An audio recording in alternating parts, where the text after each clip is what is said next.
Every night at exactly the same hour, the bench began to wait. Not in the way people wait, with restless hands or wandering thoughts. Not with impatience. Not with hope sharp enough to hurt. The bench waited the way old things do, quietly, faithfully, as if it had long ago accepted that some arrivals are late, some are brief, and some never come at all. It stood beneath a tall street lamp at the edge of a small park, where the path curved gently toward a row of sleeping houses. During the day, children climbed over it, old men rested their newspapers on it, and tired mothers placed grocery bags beside them while they caught their breath. But the bench belonged to the night. That was when the world softened. That was when footsteps slowed. That was when people stopped pretending they were not carrying something heavy. And that was when the bench listened. The park itself was not remarkable. There was a fountain that no longer worked, a crooked iron gate that complained when the wind pushed it, and a narrow walking path lined with trees that shed their leaves too early each autumn. Most people passed through without noticing much. They saw a park, a lamp, a bench, and then they kept moving. But places remember what people overlook. The bench had learned that years ago. It remembered the old man who came every Thursday to feed crumbs to birds that were no longer brave enough to come near him. It remembered the woman who sat very still one winter evening. Wearing a wedding ring, she turned around and around until the skin beneath it went pale. It remembered two boys whispering impossible plans about running away to cities they could not yet spell. And it remembered a girl with a yellow scarf. She had come years earlier, just after sunset, with red hands and tired eyes. She sat down carefully, as if afraid the wood might break beneath the weight of whatever she carried inside. She did not cry. She did not speak. She only sat there, staring at the path ahead. Her yellow scarf wrapped tightly around her neck like a promise she was trying not to lose. The bench remembered her because she came back the next night. And the next. And the next. For weeks, she returned. Sometimes she brought a paper cup of tea, though she rarely drank it before it went cold. Sometimes she carried a letter folded so many times it had softened at the edges. Once, she placed the letter beside her and whispered, "I don't know what to do with you anymore." The bench, being only a bench, gave no answer, but it listened. People think listening is a small thing. They are wrong. Years passed. Seasons draped themselves over the park and left again. Winter iced the wooden slats until they shivered in the moonlight. Spring washed pollen over everything in a golden dust. Summer filled the night with insects and the smell of warm grass. Autumn brought long shadows and the strange softness that comes just before loss. The yellow-scarfed girl stopped coming. The bench never learned why. That is the difficult part of being still. You witness so much, but no one tells you the ending. Still, the bench waited, not only for her, for anyone. Night after night, it received tired strangers and quiet confessions. Some sat in silence. Some muttered to themselves. Some stared at their hands as if they were trying to remember who they had once been. The bench held them all without judgment, without curiosity, without asking for explanations. That was its gift. Not comfort, exactly. Not healing. Just presence. Sometimes that is all the night can offer. One evening in late October, when the wind had begun to sharpen and the street lamp flickered like an aging memory, a young man entered the park. He was not young in the careless way of youth. He was young in the exhausted way of someone who had already learned disappointment well. His coat was too thin for this cold, and he walked with no destination in his steps. Not slow, not fast, just aimless, like a person who had left somewhere but did not yet know where he was going. He passed the fountain, passed the iron gate, then stopped beneath the lamp. For a moment, he looked at the bench as if he recognized it. Not the bench itself, perhaps, but the idea of it. A place that stayed, a place that did not ask questions. He sat down. The wood gave its familiar sigh beneath him. The young man rested his elbows on his knees and stared at the empty path. The night around him was quiet, but not silent. Leaves scraped softly across the ground. A window somewhere in the distance shut with a hollow click. A dog barked once, then thought better of it. After a long while, the young man spoke. "I used to come here with my mother." His voice was low, almost embarrassed to exist. The bench listened. "She liked this park, said it felt honest at night." He laughed once, but there was no joy in it. Only disbelief, perhaps that he had started speaking at all. "I haven't been back in 12 years. He leaned back and looked up at the street lamp, its pale circle of light trembling over the path. "She used to sit right here," he said, tapping the bench lightly. "Always on this side." The bench remembered. Not him, not clearly. Children blur at the edges over time. But it remembered a woman with kind hands and a tired face, and a boy who used to swing his legs because they were too short to reach the ground. The boy had once asked, "Do you think benches get lonely?" The woman had smiled sadly and answered, "Only when people stop telling them the truth." The bench had kept that sentence for years. The young man came back the next night, and the night after that. Soon, he became part of the bench's hours. He arrived just after 10, always with his hands in his pockets, always wearing that same unfinished expression, as if he had walked away from a conversation that was still happening somewhere inside him. Sometimes he spoke. Sometimes he sat in silence, letting the dark do the work of holding him together. One night he said, "She died in November." The words came out flat, like they had been said too many times inside his head and had lost their shape. I still don't know what to do with that. He looked down at his hands. People stop asking after a while, you know. At first, everyone says they're sorry. Then they ask if you're okay. Then one day, without announcing it, they decide you should be. The bench did not move. The lamp hummed softly above them. "She used to sit here when my father left," he said.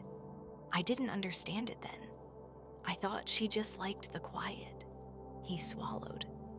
"Now I think she came here because it was the only place she didn't have to be brave." The wind carried a few leaves across the path. The bench remembered the woman, how she sometimes pressed her palms flat against the wood as if grounding herself, how she once closed her eyes and whispered, "Just let me be tired for 5 minutes."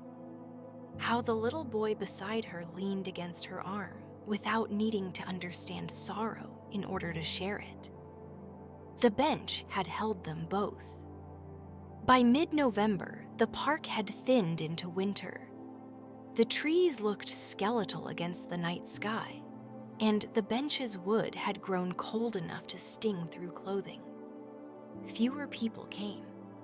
The park became mostly shadows and breath. But the young man kept returning. One night he brought a folded letter. The bench knew the weight of letters. They are small, but they sit heavily beside a person. He turned it over in his hands for several minutes before opening it. The paper crackled in the silence. "She wrote this before she died," he said. "I found it in a book last week." His voice tightened. "She knew I'd look there eventually." He unfolded the paper and stared at it, but did not read. "I haven't been able to." He laughed softly, bitterly. "Amazing, isn't it? I can lose a person, bury a person, sort through their clothes, answer all the practical questions. But I can't read one letter." The bench knew this too.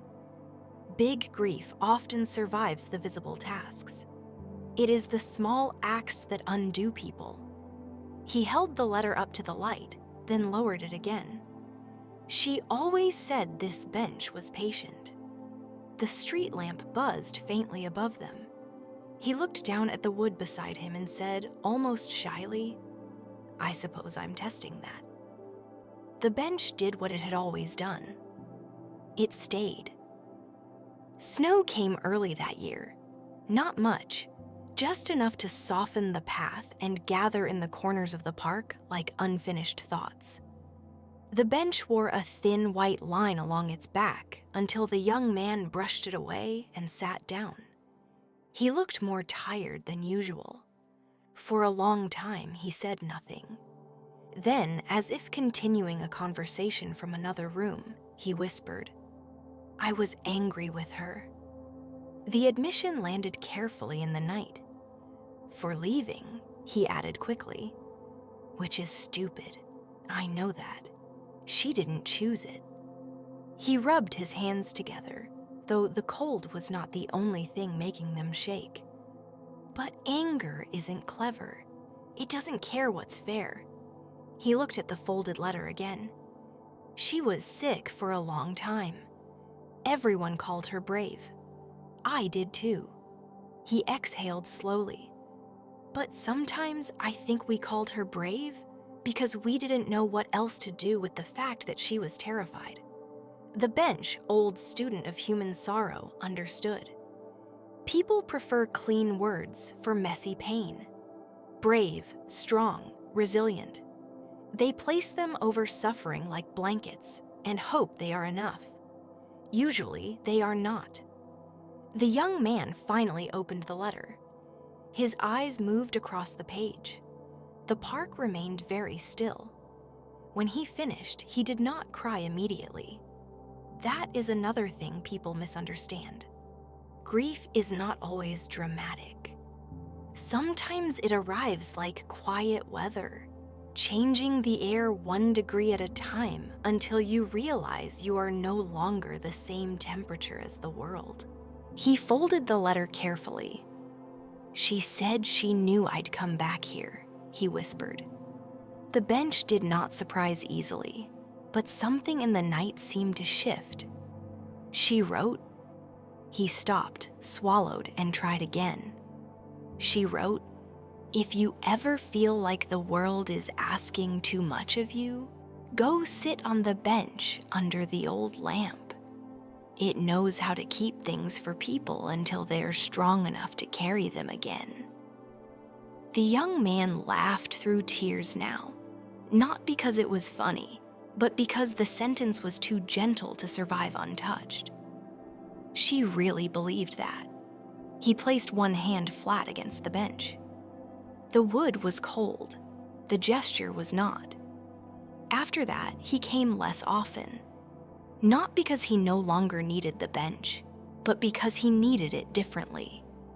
He no longer arrived like a person fleeing something. He came like a person returning to a known place, a place that had become part of the map inside him.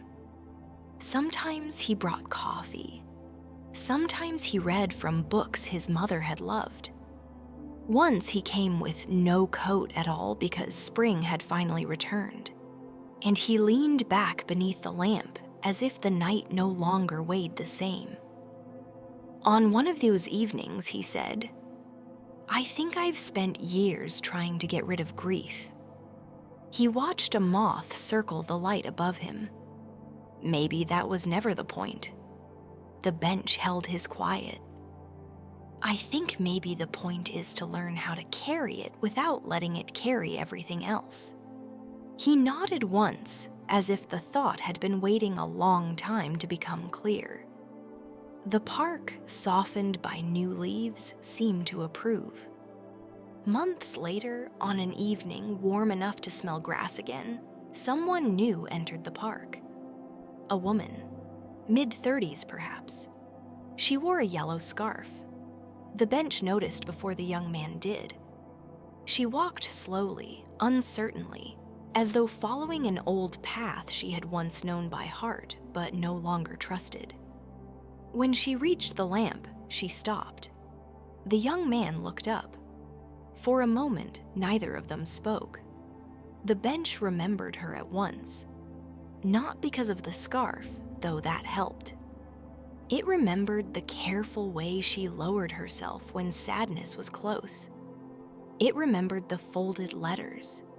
It remembered the long silences that were not empty, but full of things she could not yet say. "You came back," the young man said, though it was clear from his face that he did not know her well. The woman gave a small smile. "I used to sit here with my sister," she said, "a long time ago." The bench remembered that too. 2 girls once, one quiet, one talkative. The talkative one stopped coming first. The woman touched the back of the bench lightly, as if greeting an old friend. "I wasn't sure it would still be here." "Neither was I," the young man said. She sat at one end. He remained at the other.